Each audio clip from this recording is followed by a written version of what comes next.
It was a hot sunny day, and Big Mouse was digging in the garden.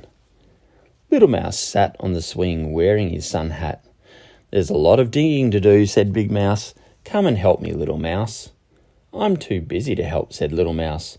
"I'm dreaming up something." And he swung up and down, up and down. "You could put in these seeds," said Big Mouse. "If you plant them in the dark, they'll dream up flowers." Said Little Mouse, "but I've got my own dream, and I'm busy thinking about it." "Busy doing nothing," grumbled Big Mouse. Whee! Little Mouse slid off the swing and jumped into the wheelbarrow. He lay and gazed at the sky. "I need that wheelbarrow for the weeds," said Big Mouse. "And look at all the mess you've made." Big Mouse tipped Little Mouse onto the grass. "Please, Little Mouse, I need some help." "I'm far too busy to help," cried Little Mouse, and he ran off to pick some daisies. Big Mouse picked up all the weeds. He mopped his brow and rubbed his back. "Whew, it's hot," he puffed. "And this barrow's very heavy all of a sudden." It was heavy because Little Mouse had jumped back in. He was sitting on top of the weeds making a daisy chain. "I'm not pushing you and the weeds," said Big Mouse indignantly. "Out you get. Come and help me take the weeds to the dump." Little Mouse hung the daisy chain around his neck and scrambled out of the wheelbarrow.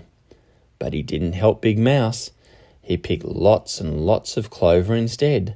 He put the clover in a flower pot on the back doorstep. Puff! Big Mouse pushed the wheelbarrow to the dump by himself, muttering crossly. Big Mouse went to find his rake. He couldn't see Little Mouse anywhere. "Come on, Little Mouse," he called. "There's a little rake here for you too." As Big Mouse climbed down the ladder, Little Mouse poked his head out.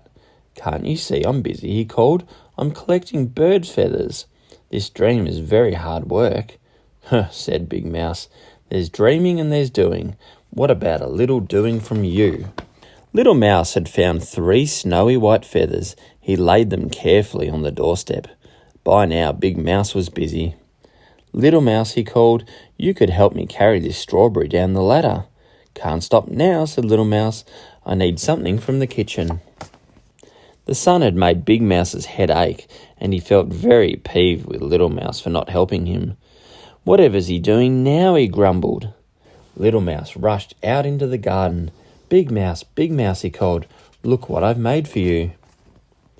"It's your very own special sun hat." "Oh, thank you, Little Mouse," said Big Mouse, putting it on his head. "Now I can see why you've been so busy dreaming. It's my very special dream hat." "We've both been very busy," said Little Mouse, yawning. "There's just time to do one more thing," said Big Mouse. "And that's to have a nice, long snooze." Big Mouse and Little Mouse curled up together underneath the leaves. Little Mouse's hat fell off, and Big Mouse's hat slid right down over his nose.